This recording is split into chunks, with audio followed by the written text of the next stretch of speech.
It's been a while since the last time we've recorded a video that goes through BigPicture from the perspective of the beginning user, and that's exactly what I'm going to do with this video today.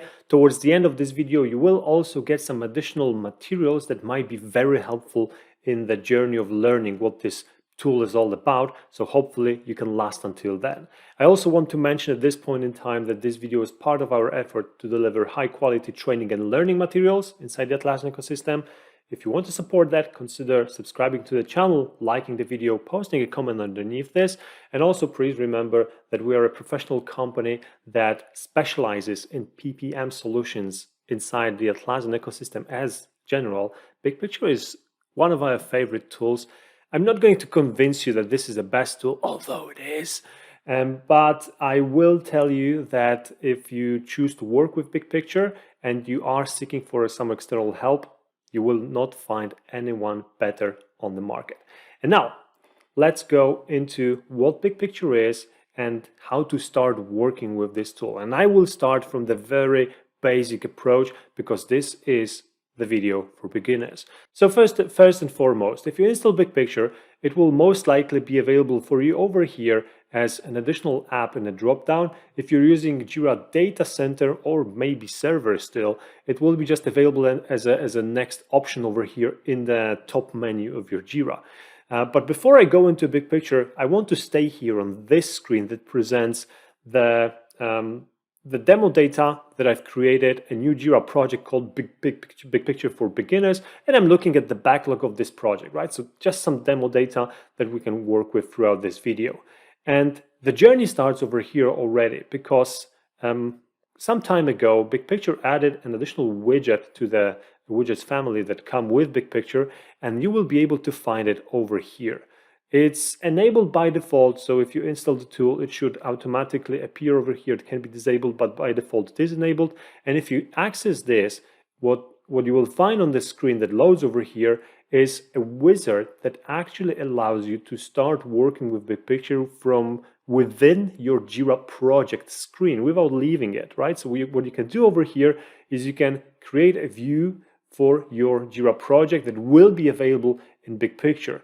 BigPicture smartly doesn't use over here the name box, but essentially that's what you're going to create because on the very highest level, BigPicture is built out of boxes, right? So this is what you are doing over here. You're creating a box that will encapsulate my Jira project called BigPicture for Beginners.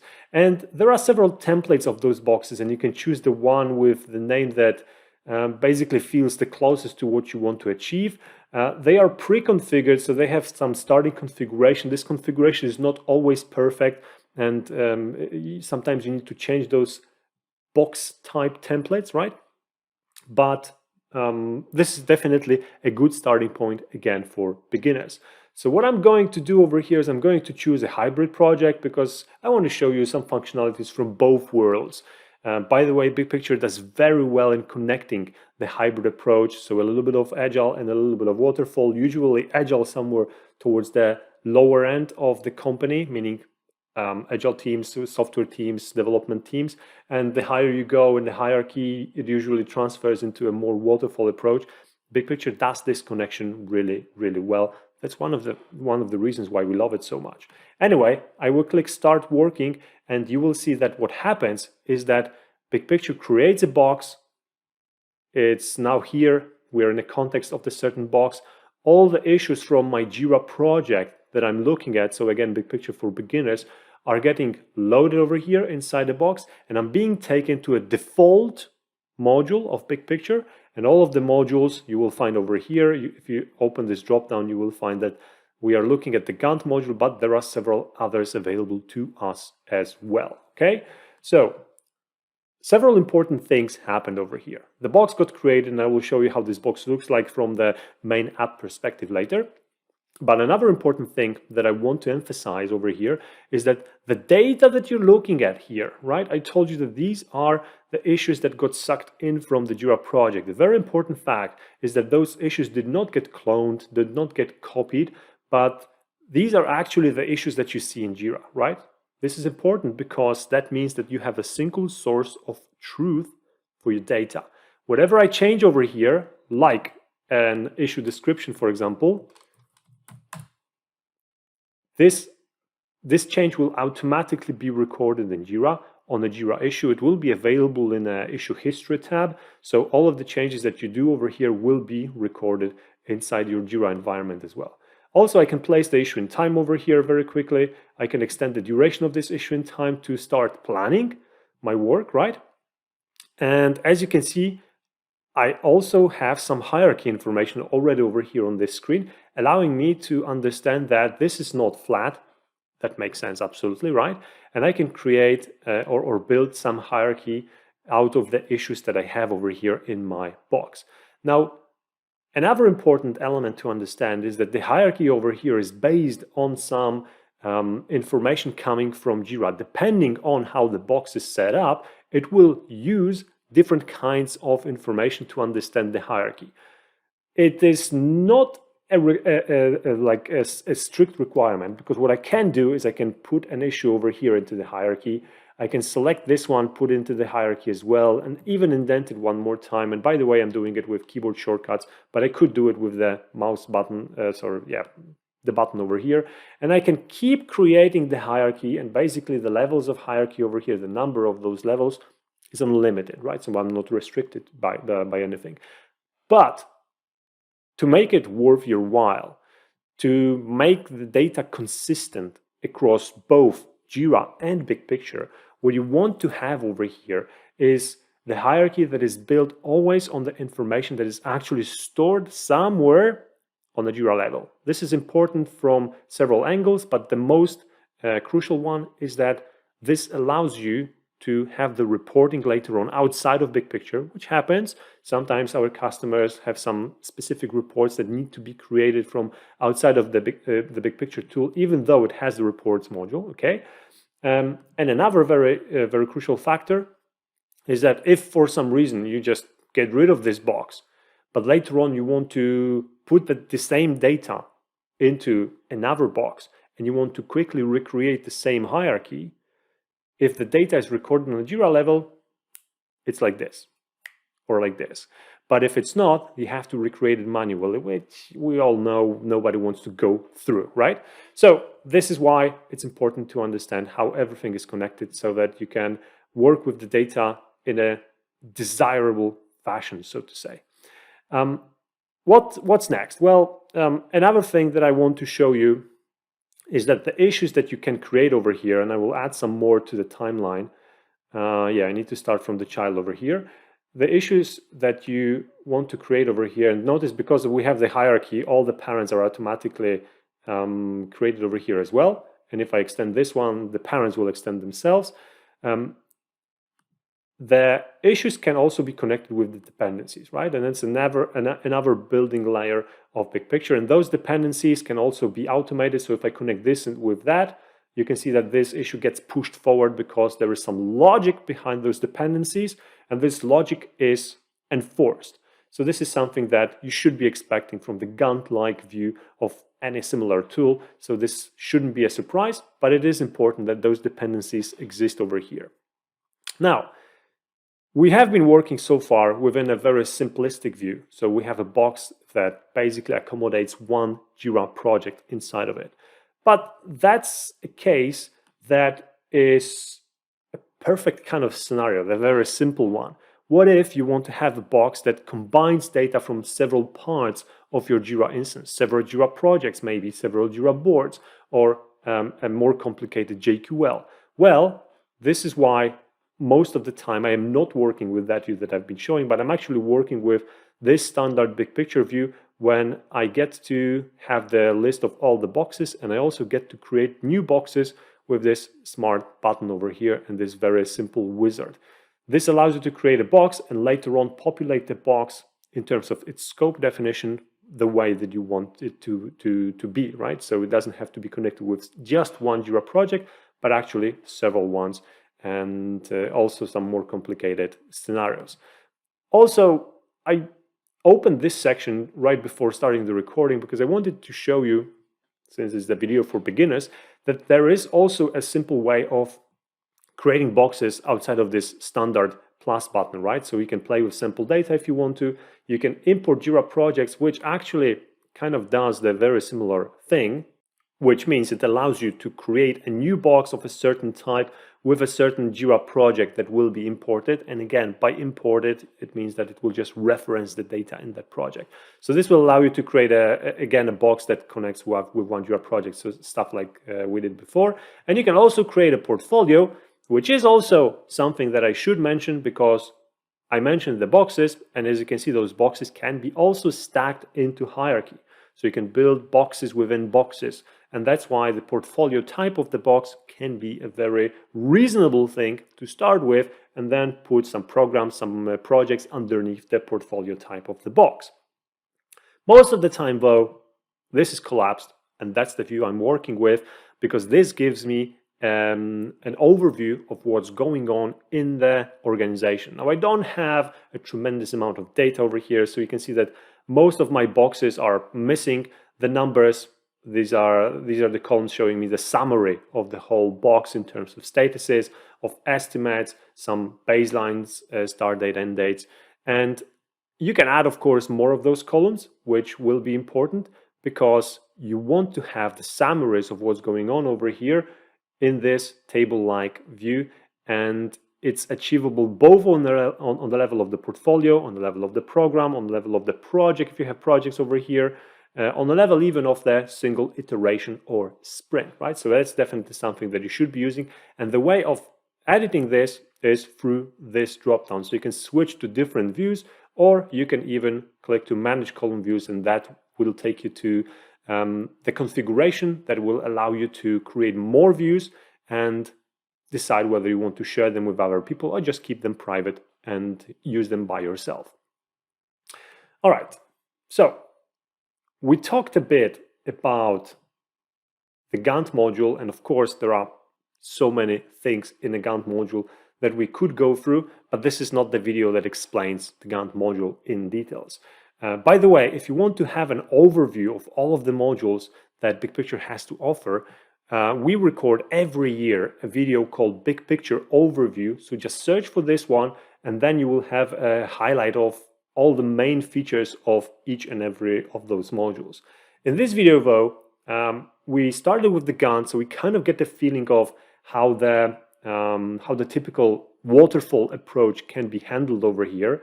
And this is, for example, how waterfall-like project could look like from the perspective of the Gantt.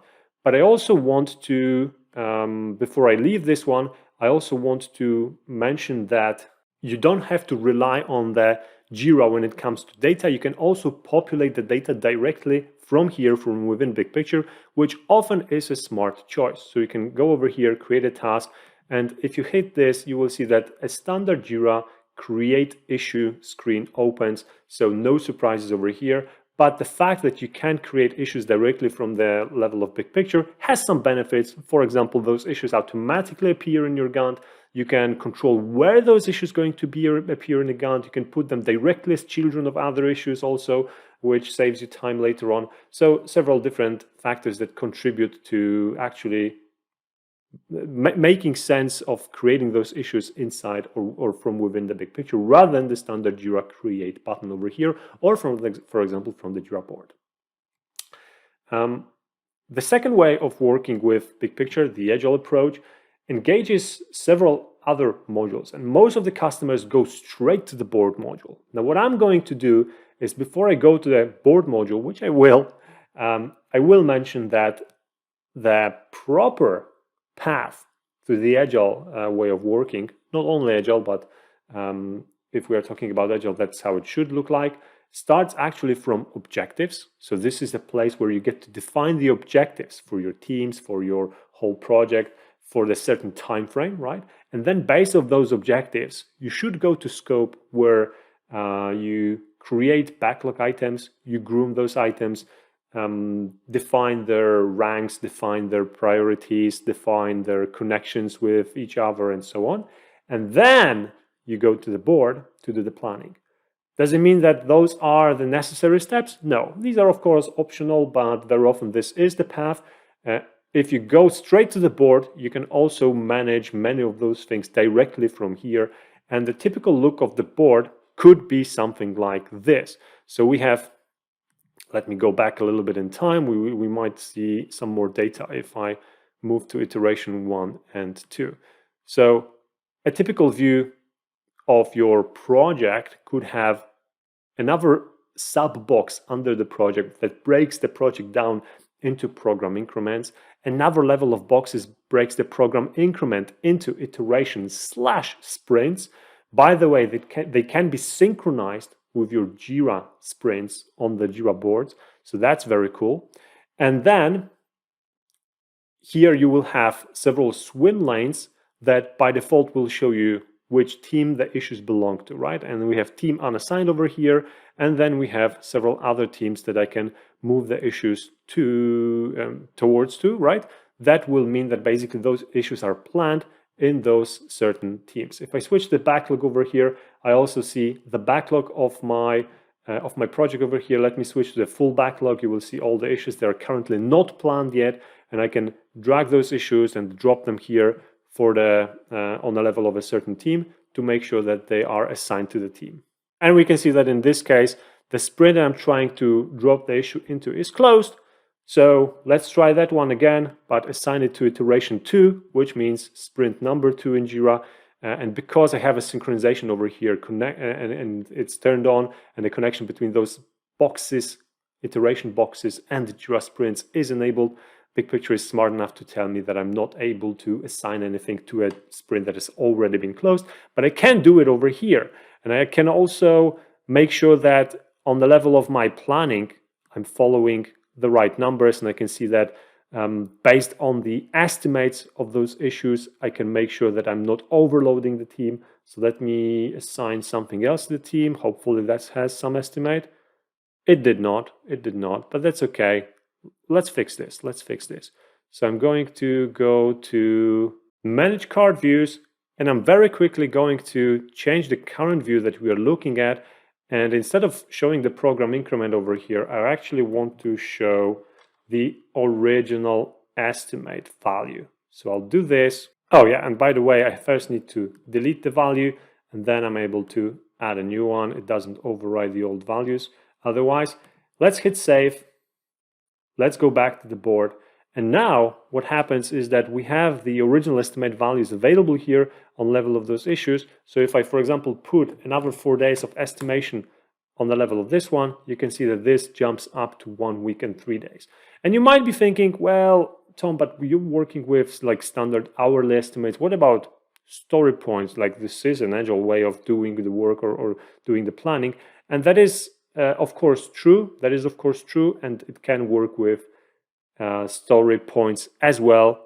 But I'm showing you this example to make you aware that it's not the tool just for agile planning. And even if you're doing an hourly based planning, which happens a lot for the companies that work in a hybrid approach, this will still be useful for you because it handles hourly estimates just as well as it handles story points. Okay, so you go through the planning. You basically saw also that the issue, one of the issues that I put over here, disappeared. That's usually connected with some external dependencies, which I don't see over here. And this is my demo instance, so it would take me a while to figure out why the issue is gone. But basically, BigPicture removed the issue because of some other automatic responses that it has to employ. Which, by the way, takes me to a very important note. There are quite a lot of different best practices that you want to implement while, first of all, configuring the tool, later on working with the tool. And this is not a video where I'm going to list all of them. I probably couldn't even do that just from the top of my head, but we go through all of those best practices throughout our training. So for the customers that engage us for the implementation of BigPicture to help us with proper configuration, proper way of working with the tool, we take them through the training as well, and all of this information is given to you during the training so that you don't fall into the typical traps that await for the users over here. And by traps, I of course don't mean that they are intentional, but nevertheless, they still exist over here. All right. So We talked a bit about the waterfall approach. We talked a little bit about the Agile approach. Note that you can populate the data from the data of the board over here, or of your project, of your box, from this perspective as well. So that could be important. You can also manage the capacities of the teams available here. That is another important step. And basically, even though this view could feel a little bit similar to what you actually get out of the box from Jira as well, notice that over here you get the view where you get to work with multiple teams on the same screen. Not only planning the teams, but also understanding, for example, the dependencies across those teams, which could be very important as well. Okay. And that's all I wanted to cover in this video, really. So hopefully this can get you started. And I told you at the beginning of this video that if you want to learn more, we have more resources. So first of all, on our YouTube channel that you're watching right now, there are multiple other videos regarding big picture, and some of them will take you through some basics. Some of them will take you even through some more advanced stuff. We tend to not publish the materials that go through the most interesting and honestly difficult parts of big picture, so that we also maintain some professional knowledge on our side. But I want to tell you that if you want to learn more, you can sign up for our free big picture course. It's about 3 hours long, so a fraction of the full course. The full course takes 2 days.